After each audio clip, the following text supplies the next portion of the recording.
जय श्री कृष्णा दोस्तों, आपका हमारे YouTube चैनल ज़िंदगी की कहानी में स्वागत है। आज मैं आपको एक मेंढकी राजकुमारी की कहानी सुनाऊंगी। यह बहुत दिनों पहले की बात है कि एक बार रूस में एक राजा और रानी रहते थे। उनके 3 बेटे थे। जब वे राजकुमार बड़े हो गए तो राजा ने उनको बुलाया और बोला, मेरे प्यारे बेटों, अब तुम्हारी शादी का समय आ गया है। तुम लोग ऐसा करो कि अपने अपने तीर कमान लो और उससे अपना अपना तीर फेंको। जो लड़की तुम्हारा तीर वापस लेकर आएगी वही तुम्हारी दुल्हन बनेगी। तीनों राजकुमारों ने पिता का आज्ञा का पालन किया। अपना अपना तीर कमान उठाया, तीर कमान पर चढ़ाया और कमान की डोरी खींचकर तीर चला दिया। सबसे बड़े बेटे का तीर एक कुलीन आदमी के बगीचे में जाकर गिरा, जहाँ से उसकी बेटी उसका तीर वापस लेकर आ गई। दूसरे बेटे का तीर एक व्यापारी के बगीचे में जाकर गिरा, जहाँ से उसकी बेटी उसका तीर वापस लेकर आ गई। और तीसरे और सबसे छोटे बेटे का तीर वह कहाँ गिरा और उसे कौन लेकर आया? उसके तीसरे सबसे छोटे बेटे राजकुमार इवान ने जो अपना तीर चलाया तो वह इतना ऊंचा गया कि उसको तो वह दिखाई ही नहीं पड़ा। वह बेचारा आधे दिन तक अपना तीर ढूंढता रहा। तब कहीं जाकर उसको वह तीर जंगल के एक तालाब में मिला। एक मेंढकी जो पानी में उगी हुई लिली के एक फूल पर बैठी हुई थी, उसने उसको अपने मुंह में पकड़ा हुआ था। जब राजकुमार इवान ने उस मेंढकी से अपना तीर वापस मांगा तो वह बोली, मैं तुम्हारा तीर तभी वापस करूंगी जब तुम मुझे अपनी दुल्हन बनाओगी। राजकुमार इवान कुछ नफरत के साथ बोले, पर एक राजकुमार एक मेंढकी से शादी कैसे कर सकता है? राजकुमार अपने तीर को एक मेंढकी के मुंह में देखकर बहुत गुस्सा हुए, पर वह अपने पिता की बात नहीं टाल सकते थे।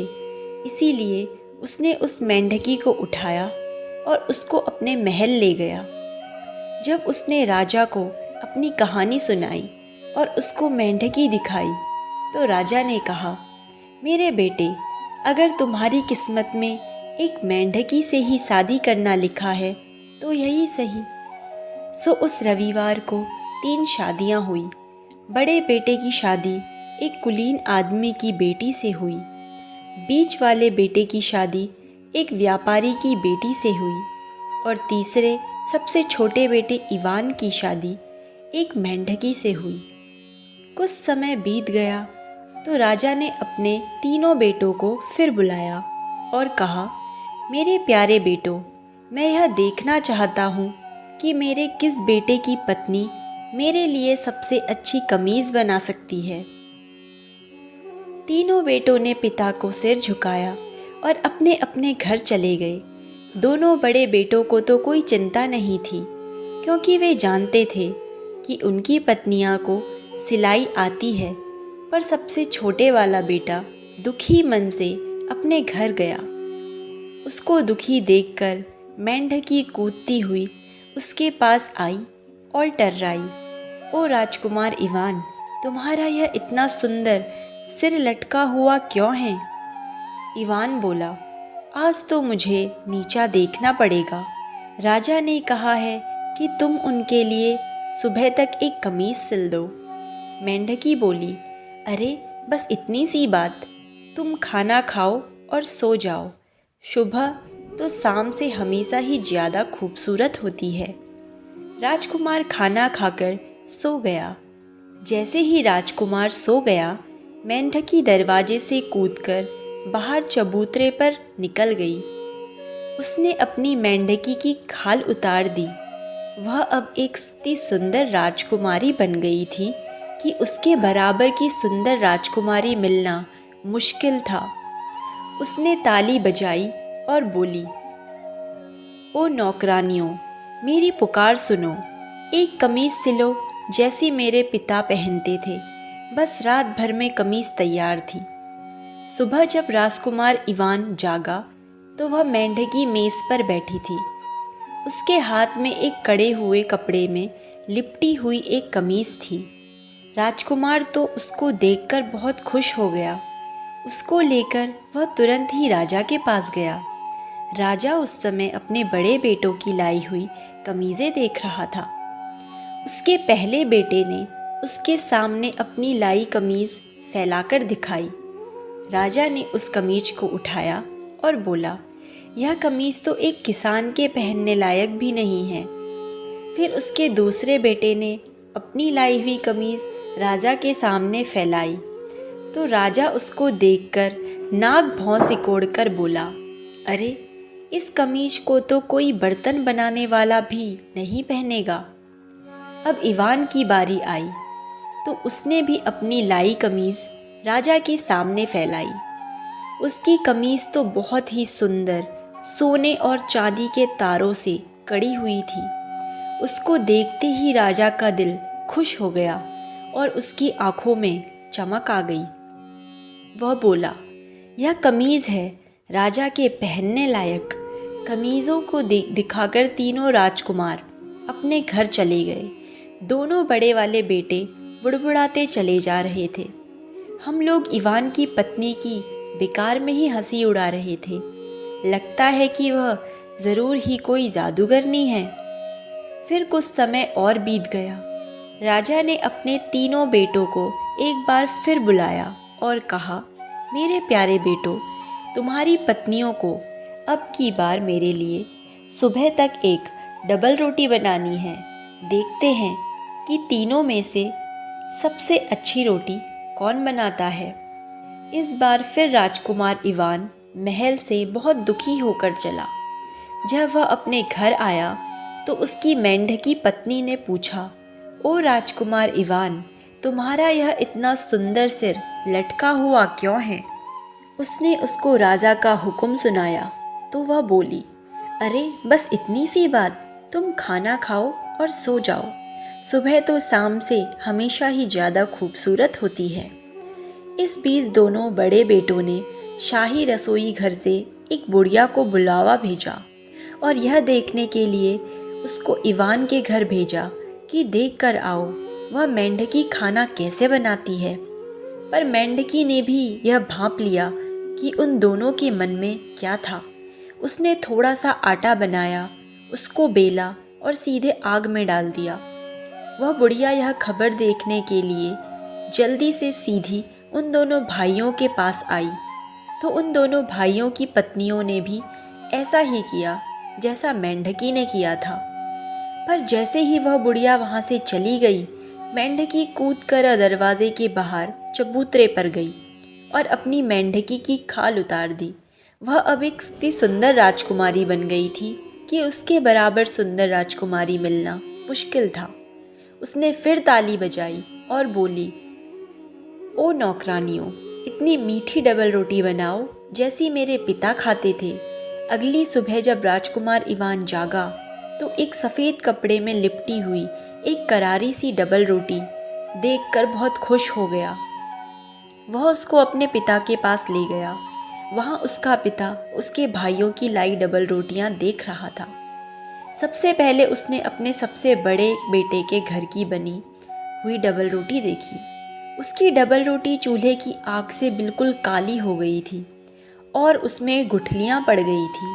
उसने गुस्सा होकर वह डबल रोटी रसोई घर में भेज दी।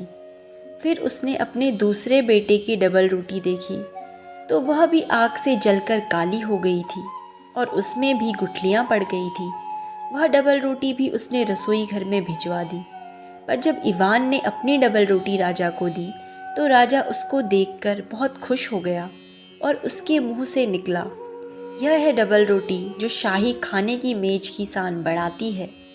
राजा ने उसी दिन शाम को एक दावत का इंतज़ाम किया और अपने तीनों बेटों से उस दावत में अपनी अपनी पत्नियों को लाने के लिए कहा। वह देखना चाहता था कि उसकी तीनों बहुओं में से कौन सी बहू सबसे अच्छा नाचती है।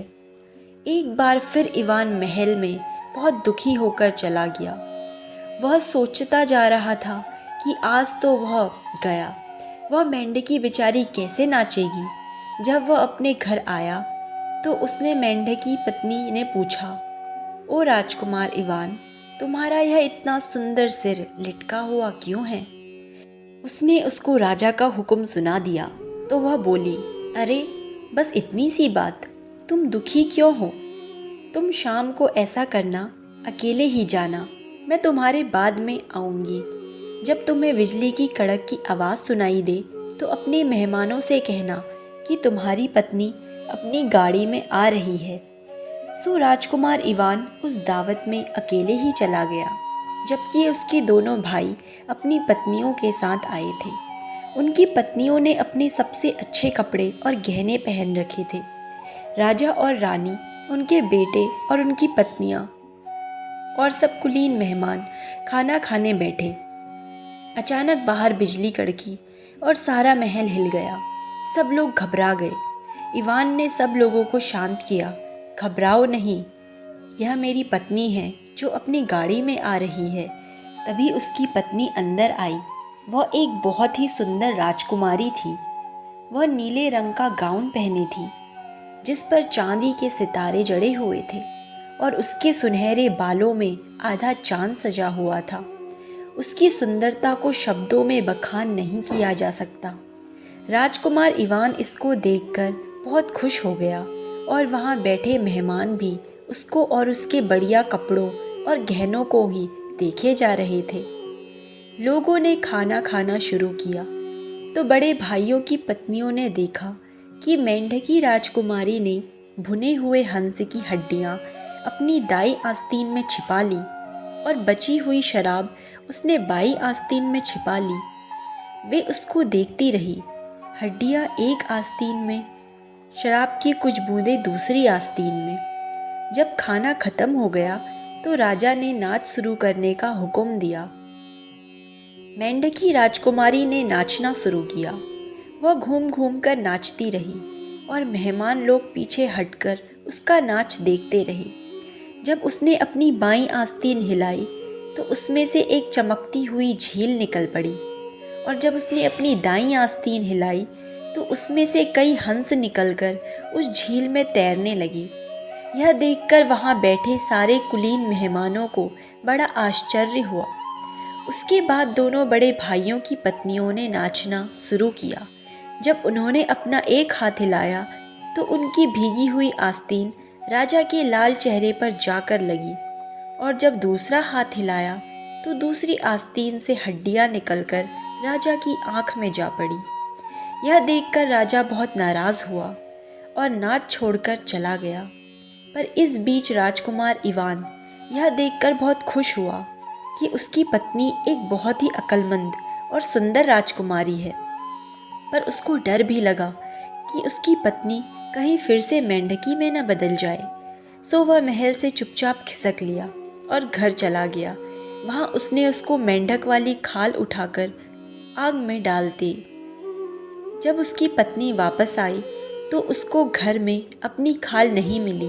वह रो पड़ी और बोली, राजकुमार इवान, यह तुमने क्या किया? अगर तुमने केवल 3 दिन और इंतज़ार किया होता तो हम लोग हमेशा के लिए खुशी खुशी रह रहे होते। अब हमको अलग होना पड़ेगा और अगर तुम मुझे ढूंढना भी चाहो तो तुम ढूंढ नहीं पाओगे। यह कहकर वह एक भूरे रंग की कोयल में बदल गई और खिड़की से बाहर उड़ गई। 1 साल गुजर गया और राजकुमार इवान अपनी पत्नी को ढूंढता रहा।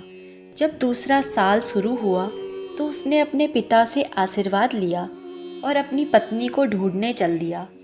यह तो पता नहीं कि इवान ऊपर चला या नीचे चला, दूर चला या पास चला, क्योंकि मैंने सुना नहीं। बहुत समय तक चला या थोड़ी देर तक चला, क्योंकि मैं इस बात का अंदाज़ा भी नहीं लगा सका। पर मुझे इतना पता है कि अपनी पत्नी को ढूंढते ढूंढते उसके जूते बहुत जल्दी ही टूट गए, उसके कपड़े फट गए और उसका चेहरा बहुत दुबला हो गया और वह पीला पड़ गया। एक दिन जब उसने अपनी सारी उम्मीदें छोड़ दी और वह जंगल के एक खुले हिस्से में घूम रहा था तो वहाँ उसको एक झोपड़ी दिखाई दी जो मुर्गी की टांगों पर खड़ी थी और बराबर घूमे जा रही थी। इवान बोला, ओ छोटी झोपड़ी, मेहरबानी करके अपनी पीछे वाला हिस्सा तुम पेड़ों की तरफ कर लो और अपना सामने का हिस्सा मेरी तरफ कर लो। तुरंत ही वह झोपड़ी रुक गई और उसमें अंदर जाने के लिए एक दरवाज़ा खुल गया। इवान उस दरवाजे में उस झोपड़ी में घुसा। जैसे ही उसने उस झोपड़ी के अंदर पैर रखा तो उसको वहाँ एक बुढ़िया दिखाई दी। उस बुढ़िया ने इवान से पूछा, तुम कहाँ जा रहे हो? इवान ने उसको अपनी सारी कहानी सुनाते हुए जवाब दिया, दादी माँ, मैं अपनी मेंढकी राजकुमारी को ढूंढ रहा हूँ। बाबा यागा ने अपना सिर ना में हिलाया और एक लंबी सांस लेकर बोली, ओ राजकुमार इवान, तुमने उस मेंढकी की खाल जलाई ही क्यों? क्योंकि वह मेंढकी अक्लमंद येलना ही तो तुम्हारी मेंढकी पत्नी थी। वह अपने ताकतवर पिता से भी बढ़कर अक्लमंद थी। इसीलिए उसका पिता उससे इतना नाराज़ था कि उसने उसको उसकी 14वीं सालगिरह पर 3 साल के लिए मेंढकी में बदल दिया था। राजकुमार इवान दुखी होकर बोला, लेकिन अभी मैं क्या करूं दादी माँ? मैं उसको ढूंढने के लिए कुछ भी नहीं करूँगा तो मैं कैसे रहूँगा? बाबा यागा आगे बोली, अभी उसको भयानक पुरानी हड्डियों ने अपने कब्जे में ले रखा है और वहाँ से उसको छुड़ाना आसान नहीं है, क्योंकि आज तक उसको कोई मार नहीं सका। उसकी आत्मा एक सुई की नोक में है, वह सुई एक अंडे में है, वह अंडा एक बतख में है, वह बतख एक खरगोश में है और वह खरगोश पत्थर के एक बक्से में है। वह बक्सा एक ऊंचे से ओक के पेड़ के सबसे ऊपर रखा हुआ है और वह पुरानी हड्डी उसकी अपनी जान से भी ज़्यादा अच्छी तरह से रखवाली करता है। वह बूढ़ी जादूगरनी आगे बोली, लो यह धागे का एक गोला ले जाओ, इसको तुम अपने सामने फेंक देना, फिर यह जिधर भी जाए तुम इसके पीछे चले जाना, यह तुमको रास्ता दिखाएगा। बाबा यागा को उसकी सहायता के लिए धन्यवाद देकर इवान ने धागे का वह गोला अपने सामने फेंक दिया और जंगल में उसके पीछे पीछे चलने लगा। इवान चलता गया और एक साफ खाली जगह आ निकला। वहाँ उसको एक बड़ा कत्थई रंग का भालू मिल गया। वह उस भालू के ऊपर तीर चलाने ही वाला था कि वह भालू उससे आदमी की आवाज़ में बोला, मुझे मत मारो राजकुमार इवान, तुम्हें किसी दिन मेरी ज़रूरत पड़ेगी। राजकुमार को उस भालू पर दया आ गई। उसने उसको छोड़ दिया और आगे बढ़ गया। आगे जाकर उसको अपने ऊपर उड़ता हुआ एक सफ़ेद नर बतख मिला। वह उसको भी अपने तीर से मारना चाहता था कि वह नर बतख भी आदमी की आवाज़ में बोल उठा, मुझे मत मारो राजकुमार, तुम्हें किसी दिन मेरी ज़रूरत पड़ेगी। राजकुमार ने उसकी ज़िंदगी भी बख्श दी और आगे बढ़ गया। उसी समय एक भेंगा खरगोश उसका रास्ता काटता हुआ वहाँ से गुजर गया। राजकुमार ने जल्दी से अपना निशाना साधा और उसको तीर मारने ही वाला था कि वह खरगोश भी आदमी की आवाज़ में बोल उठा, मुझे मत मारो राजकुमार इवान, तुम्हें किसी दिन मेरी ज़रूरत पड़ेगी। राजकुमार ने उसकी भी ज़िंदगी बख्श दी और अपने धागे के गोले के पीछे चलता हुआ आगे बढ़ गया। चलते चलते वह एक झील के पास आया तो झील के किनारे पर उसको एक पाइक मछली पड़ी हुई मिली। वह हवा के लिए तरस रही थी, उसको हवा की ज़रूरत थी। वह मछली बोली, मुझ पर दया करो राजकुमार, मुझे इस झील में फेंक दो, क्योंकि एक दिन तुमको मेरी ज़रूरत पड़ेगी। राजकुमार इवान ने उस मछली को झील में फेंक दिया और फिर अपने धागे के गोले के पीछे चलता हुआ आगे बढ़ गया। काफ़ी शाम हो जाने के बाद वह एक ओक के पेड़ के पास आया जो बहुत ऊंचा और मजबूत था। उस पेड़ की सबसे ऊंची शाखाओं पर पत्थर का एक बक्सा रखा था जिस तक पहुंचना ही नामुमकिन सा था।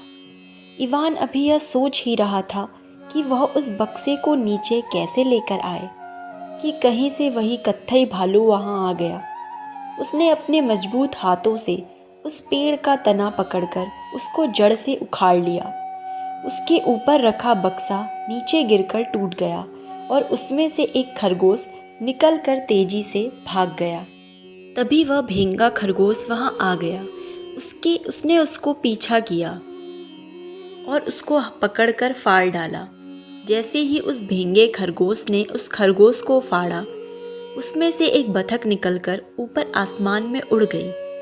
पल भर में ही सफ़ेद नर बतख, जिसकी जिंदगी इवान ने बख्शी थी, उसके ऊपर था और उसने उस बतख को इतनी ज़ोर से मारा कि उसमें से उसका अंडा निकल पड़ा। अंडा ऊपर से गिरा तो झील में गिरा। यह देखकर तो इवान रो पड़ा।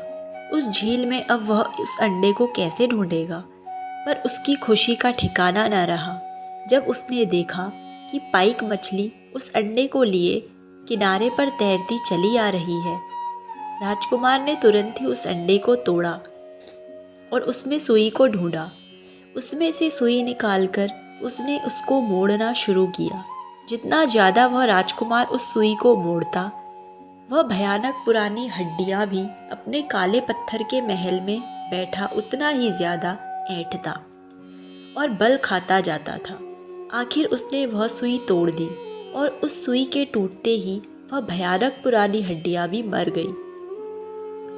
जैसे ही राजकुमार ने सोचा कि अब वह राजकुमारी को लेकर आएगा, तो उसके सामने राजकुमारी येलना खुद खड़ी हुई। वह एक लंबी सी सांस लेकर बोली, ओ राजकुमार इवान, तुमने यहाँ आने में कितनी देर लगा दी। वह तो इस भयानक पुरानी हड्डियों से शादी करने वाली थी। इसने मुझे अपने काबू में कर रखा था। आखिर में दोनों मिल गए। रूप वापस लौट आया। वहाँ वे फिर बहुत समय तक खुशी से रहे। तो दोस्तों, कैसी लगी आपको ये कहानी? कमेंट बॉक्स में ज़रूर बताइएगा। ऐसी ही कहानी सुनने के लिए हमारे चैनल को सब्सक्राइब करें। वीडियो अच्छी लगी तो लाइक भी ज़रूर करें। मिलते हैं नेक्स्ट वीडियो में। तब तक के लिए धन्यवाद। आपका दिन शुभ हो।